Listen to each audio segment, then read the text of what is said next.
London awoke beneath a curtain of cold autumn rain, and with it rose the morning gossip that fluttered through drawing rooms like restless birds. Society had grown strangely fond of repeating the mystery of Miss Aurelia Harrow, the vanished heiress whose absence had become a fashionable puzzle. Some whispered she had eloped. Others murmured of debts, disgrace, or a secret foreign lover. None suspected the truth, yet every tongue shaped a story to suit its appetite for spectacle. And Aurelia, though unable to hear a word of it, carried the weight of their imaginings like a distant, unearned shame.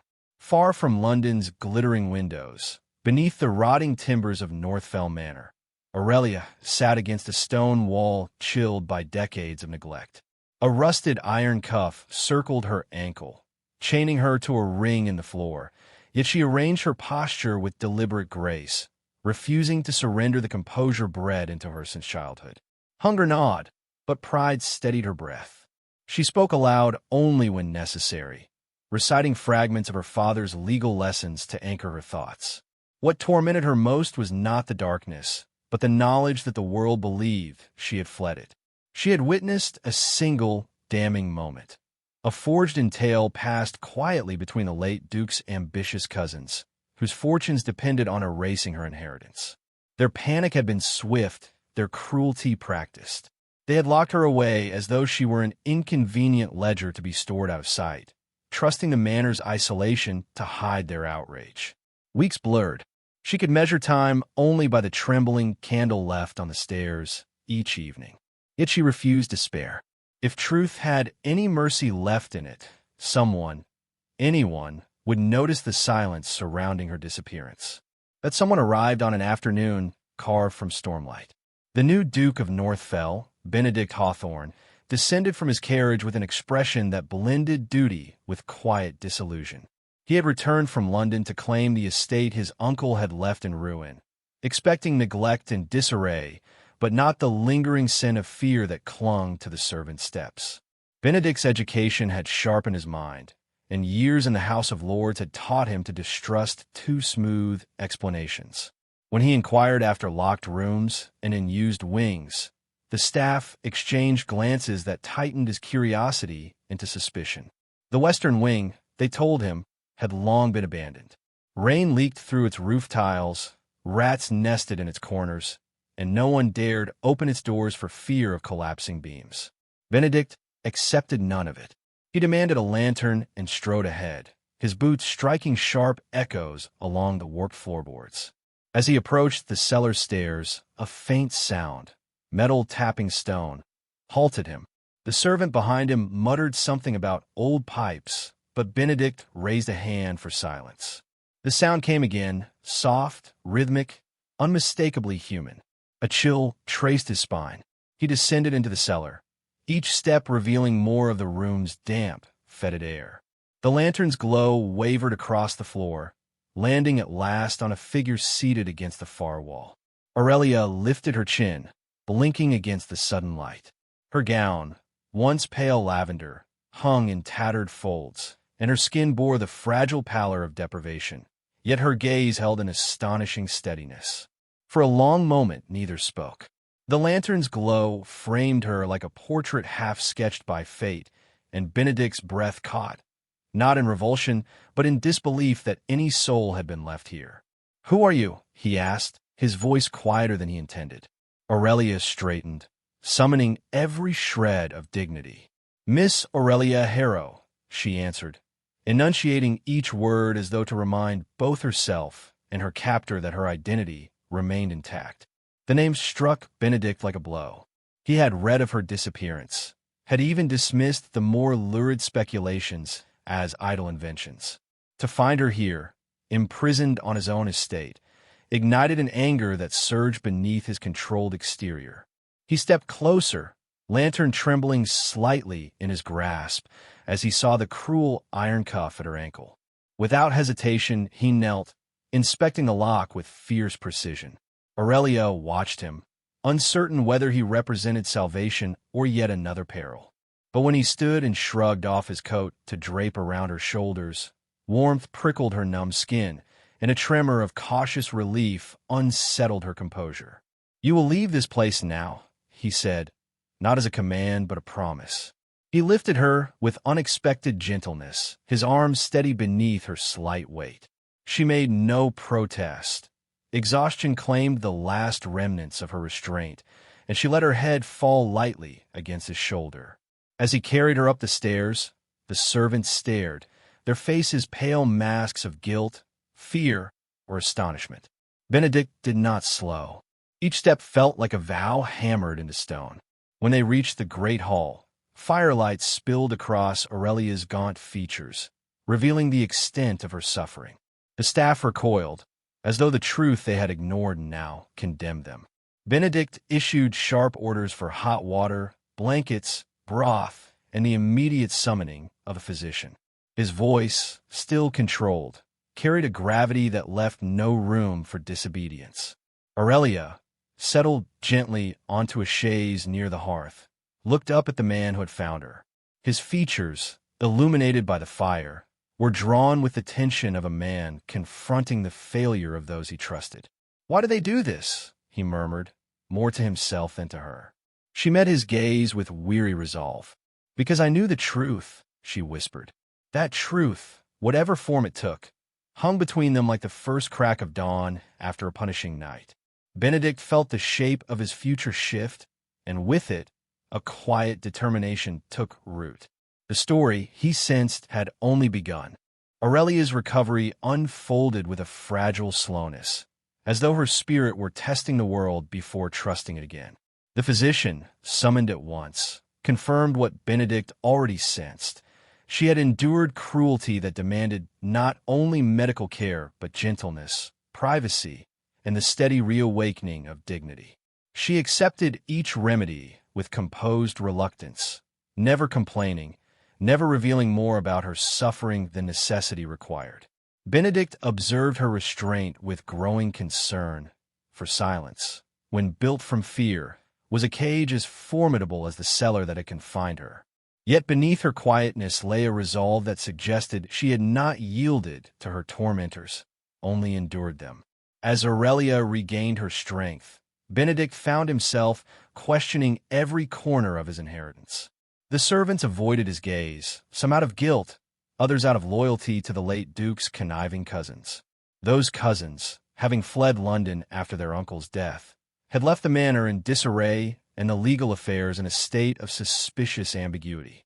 Benedict suspected corruption long before Aurelia spoke a word, but suspicion hardened into certainty when she asked him, with steady calm, whether any documents from the estate had been altered in recent months.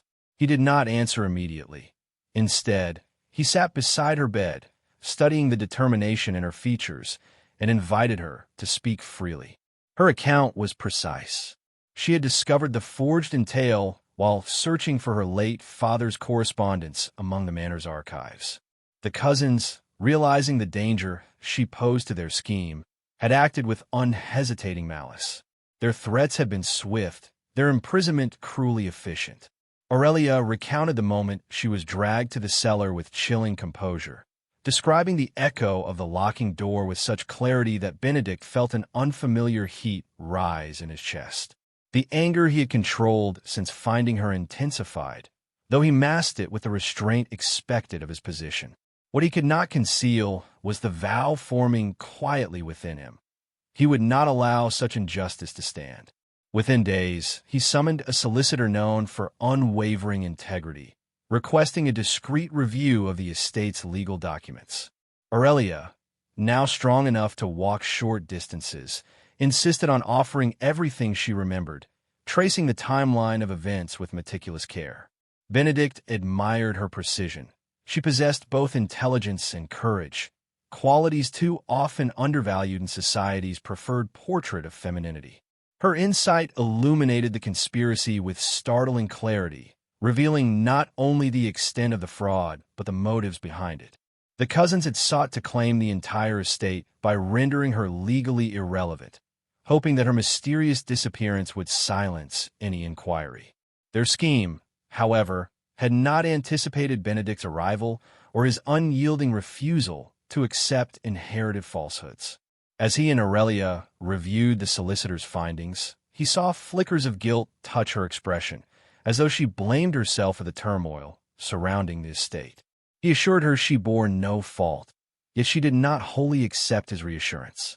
Her sense of responsibility, shaped by her father's teachings and her own integrity, made her feel accountable for the truth, even at personal cost. Benedict recognized this as both her strength and her burden, and it compelled him to offer more than legal protection. He offered his confidence.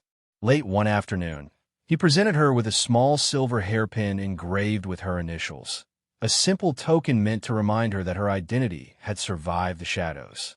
Aurelia's eyes softened, not with sentimentality, but with quiet gratitude. She responded by giving him her father's pocket diary, worn at the edges but preserved with care. It contained notes regarding the estate, as well as the names of associates who might substantiate her claims. The exchange created an intimacy neither acknowledged aloud, but both felt. Their gestures were not gifts of affection, but of trust, which in many ways carried greater weight. When Aurelia was finally well enough to appear in public, Benedict decided to reintroduce her to society with unapologetic clarity. A formal gathering in London provided the opportunity, and though she hesitated at the thought of facing those who had speculated so freely about her absence, she agreed to accompany him.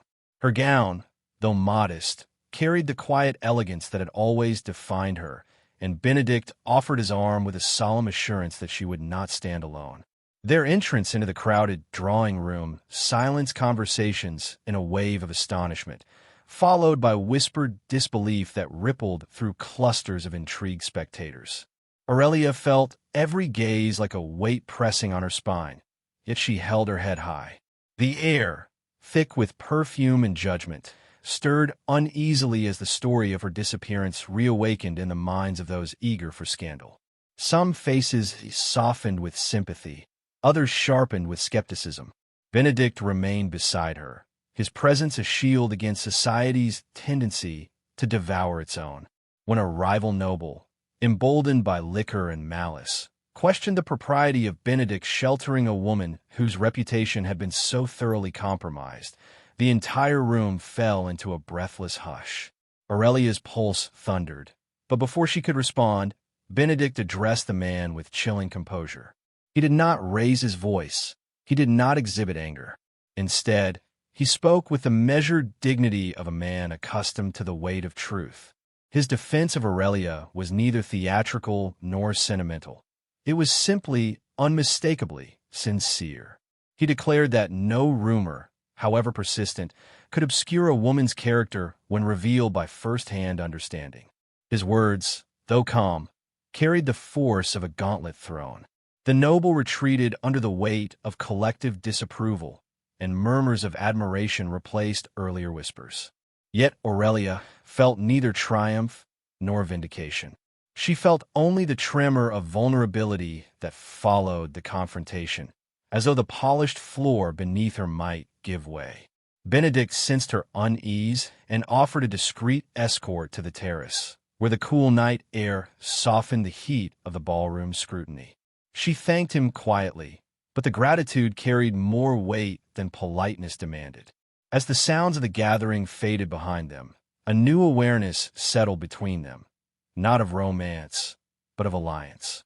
They had faced society together, and though danger still lingered in hidden shadows, the evening had forged a partnership neither had anticipated.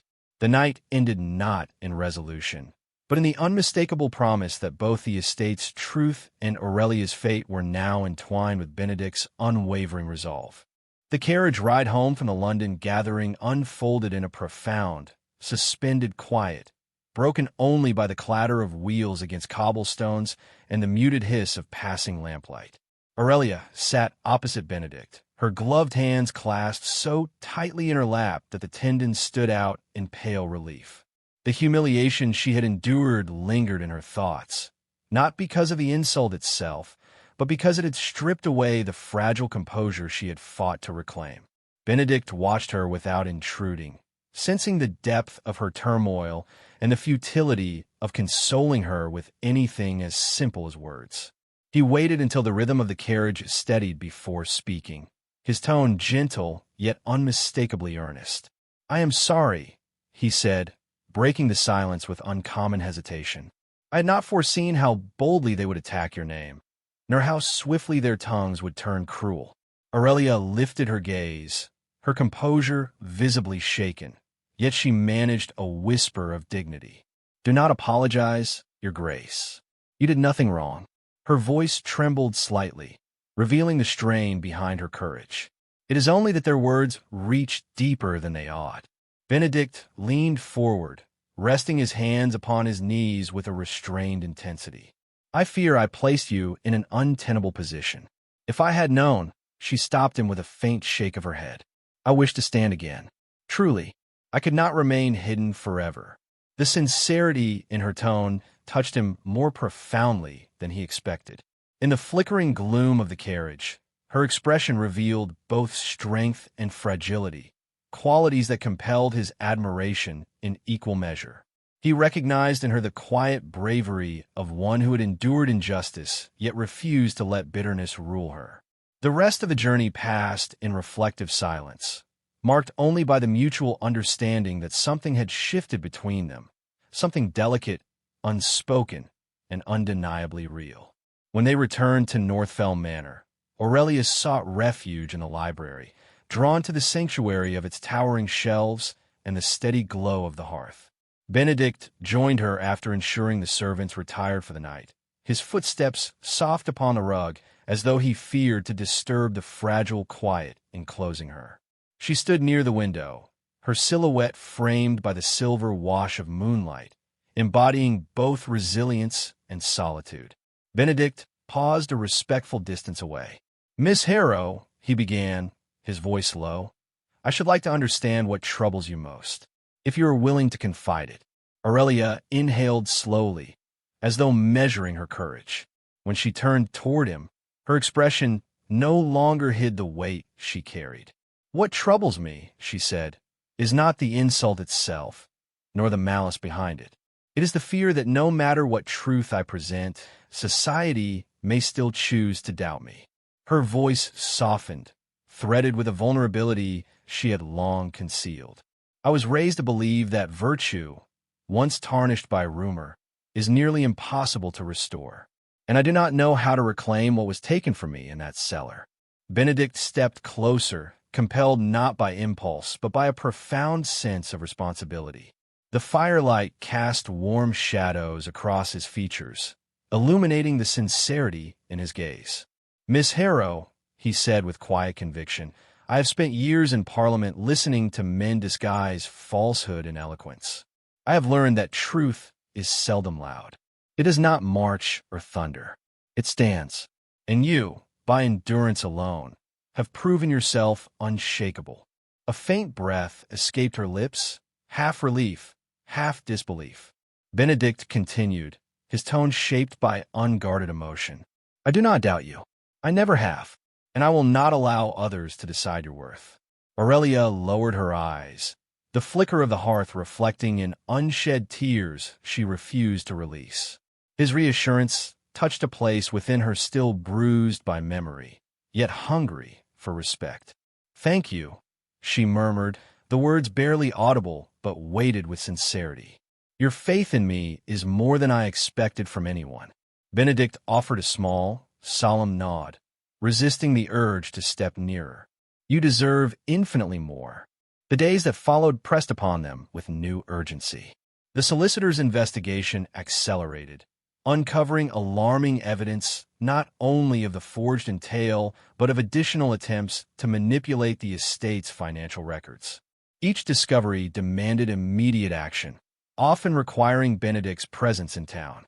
Rumors soon spread that his involvement signaled an inappropriate attachment to Aurelia, accusations that threatened to undermine both her claims and his reputation.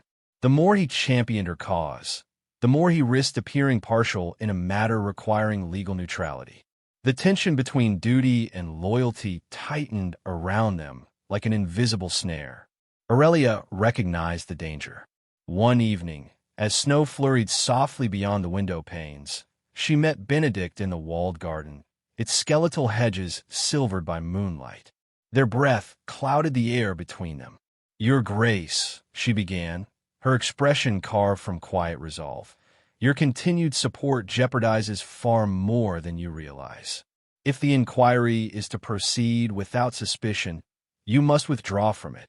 Benedict's incredulous frown deepened. "Withdraw? When the truth is within reach?" She nodded, though sorrow shaded her eyes. "If you remain publicly involved, the cousin's defenders will claim you are manipulating the outcome for my sake. They already whisper it."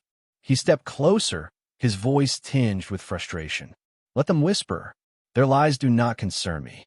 Aurelia shook her head gently. "They do concern me, for if they are believed, my testimony will be dismissed entirely." Her argument pierced him with sudden clarity, revealing a truth he had resisted acknowledging. To protect her, he must step back, even if it meant leaving her vulnerable to scrutiny she feared. He exhaled, snow dusting his hair like frost. "It is an impossible request," he murmured. "It is a necessary one," she replied. The wind rose, carrying with it the faint scent of winter roses clinging stubbornly to life.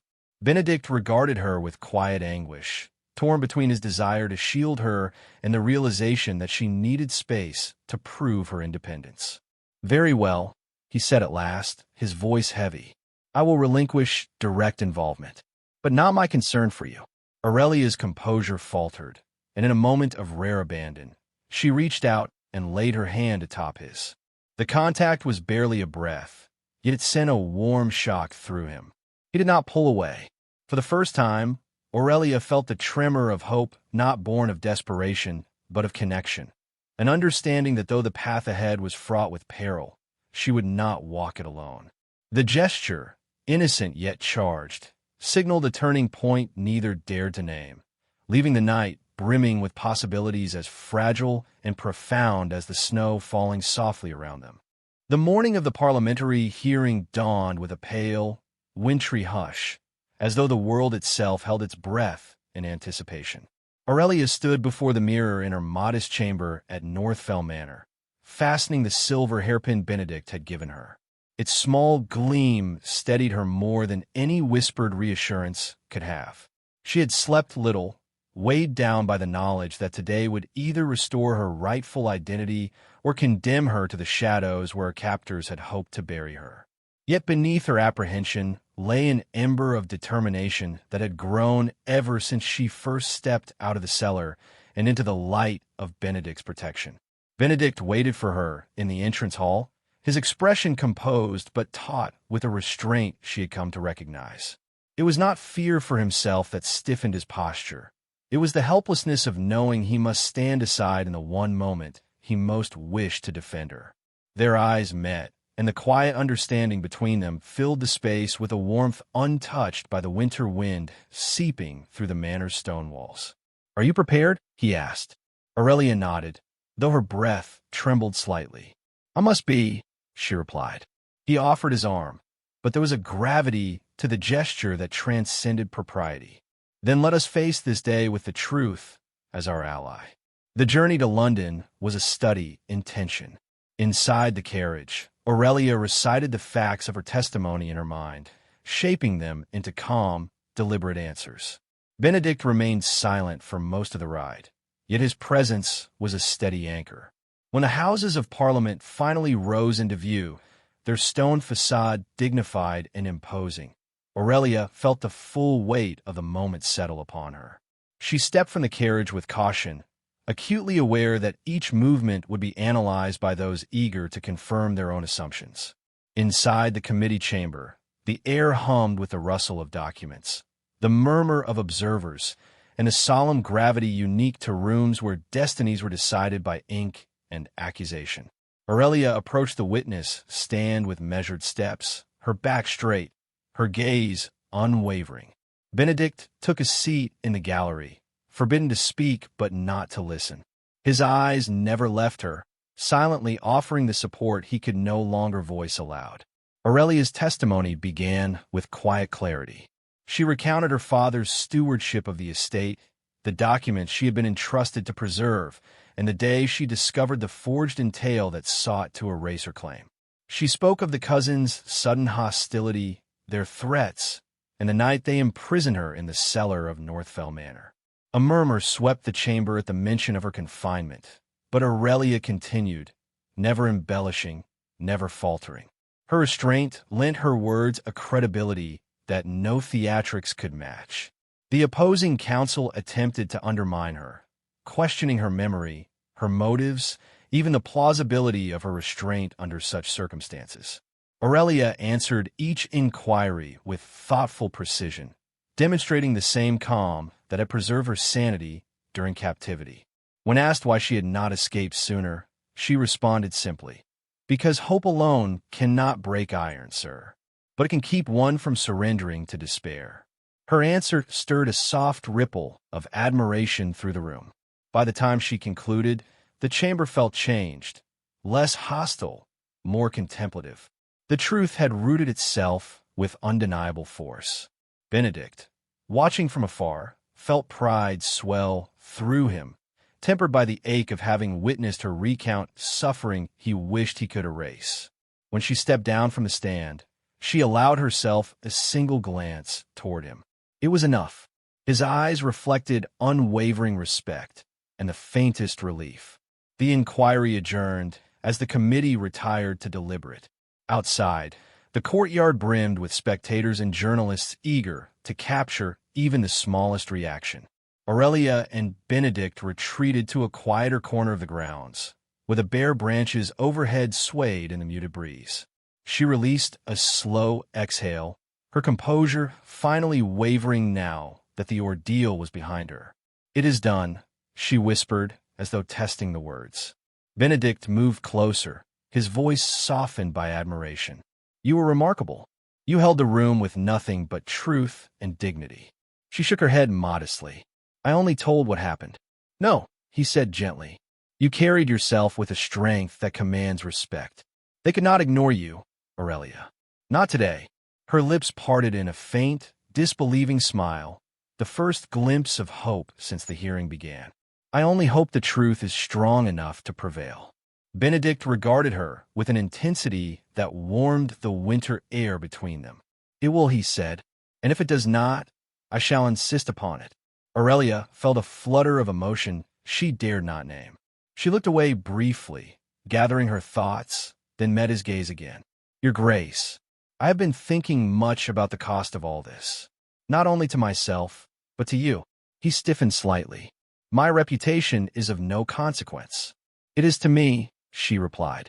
"I have no wish to see your name marred because you chose to stand beside mine." He stepped closer, his breath visible in the cold air. "Aurelia, my concern for you does not stem from duty. It stems from conviction." Her heartbeat stumbled, caught between disbelief and longing. "I would not have survived the cellar had I not believed someone in the world might still care for what is right," she murmured. "But I did not imagine that person would be you." Benedict's jaw tightened with emotion he rarely allowed himself to reveal. "You have endured what no one should. If my presence offers even a measure of reassurance, I am grateful for it." She hesitated, as though hovering on the edge of confession, then turned her gaze toward the distant city rooftops. "What shall become of us when the verdict is delivered?" He considered the question carefully. "Whatever comes, we shall meet it honestly." His voice dipped lower, carrying a warmth that reached her like a quiet embrace. "Truth has already bound us in ways neither of us expected." Their conversation was interrupted by the appearance of the solicitor, who approached with brisk footsteps and a solemn expression that revealed nothing. "The committee has reached its decision," he announced. Aurelia's breath caught, and Benedict's hand twitched as though resisting the urge to take hers. The solicitor inclined his head. "They have ruled in your favor, Miss Harrow." Relief swept through Aurelia, so swiftly she swayed, catching her balance as Benedict stepped instinctively closer. The solicitor continued, "You are officially recognized as the rightful heir. The forged documents have been invalidated." Tears glimmered unshed in Aurelia's eyes. "Thank you," she whispered. When the solicitor departed, she turned to Benedict, her voice unsteady with gratitude and wonder. "It is over." Benedict exhaled deeply, tension finally loosening from his shoulders. "No," he said softly, offering her his arm with a tenderness both formal and intimate. It has only just begun.